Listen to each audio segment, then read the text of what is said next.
आदाब नमस्कार, मैं सदर सैफी और आप देख रहे हैं हमारा खास बुलेटिन। 2009 का लोकसभा चुनाव था। उसमें आखिरी बार कांग्रेस ने बेहतर प्रदर्शन किया था। उस चुनाव में कांग्रेस ने 440 उम्मीदवार खड़े किए थे, जिसमें से 209 सीटों पर उसे जीत ली थी। उसका यह प्रदर्शन लोकसभा में बहुमत के लिए जरूरी आंकड़े से कम था। इसलिए संयुक्त प्रगतिशील गठबंधन यानी यूपीए की सरकार दोबारा बनी थी। इससे पहले 2004 के लोकसभा चुनाव में कांग्रेस को सिर्फ 145 सीटें मिली थी, जबकि उसने 417 सीटों पर चुनाव लड़ा था। कांग्रेस ने सबसे ज्यादा 529 सीटों पर चुनाव 1996 में लड़ा था। 18वीं लोकसभा के लिए हो रहे चुनाव से पहले इस चरण में 102 सीटों पर मतदान शुक्रवार को हो चुका है। इस बार कांग्रेस इंडिया गठबंधन का एक बड़ा हिस्सा है।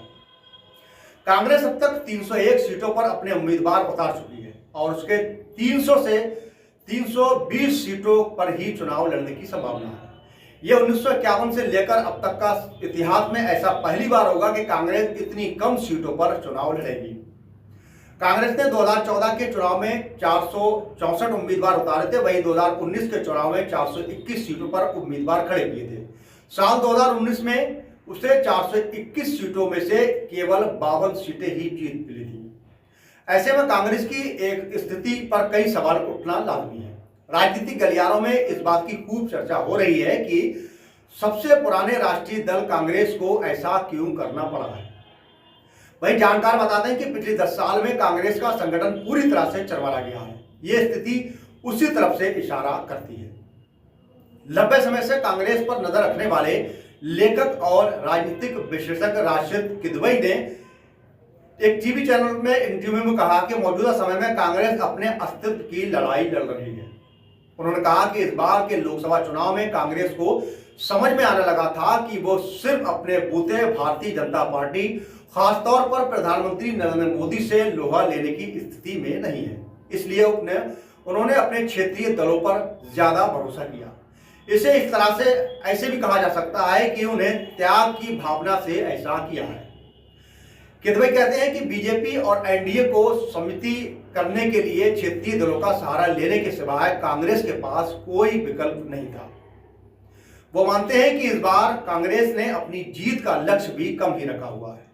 वो आधे की भी आधी सीटें जीत पाए तो संगठन के लिए बहुत बड़ी उपलब्धि होगी।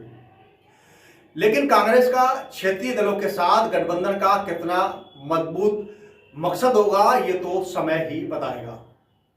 वहीं राशिद किदवई कहते हैं कि कांग्रेस ने गठबंधन को लेकर गठबंधन तो कर लिया, मगर उनके साथ आने वाले दल अपने अपने अलग घोषणा पत्र लेके आए हैं। उन दलों ने कांग्रेस के घोषणा पत्र को पूरी तरह से आत्मसात नहीं किया है। इसलिए कांग्रेस ने इंडिया गठबंधन को कितना चुनावी लाभ मिल पाएगा, ये तो नतीजे ही बताएंगे।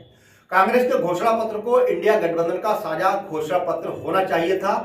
यहां की कांग्रेस की चूक हुई है।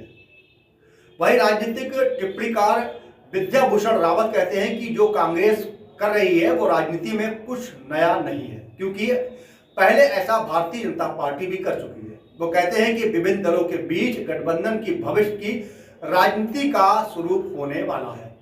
उनका कहना था कि काफी कुछ बदला है। राजनीति में भी सब कुछ क्षेत्रीयता बढ़ रही है और क्षेत्रीय महत्वाकांक्षाएं भी हैं।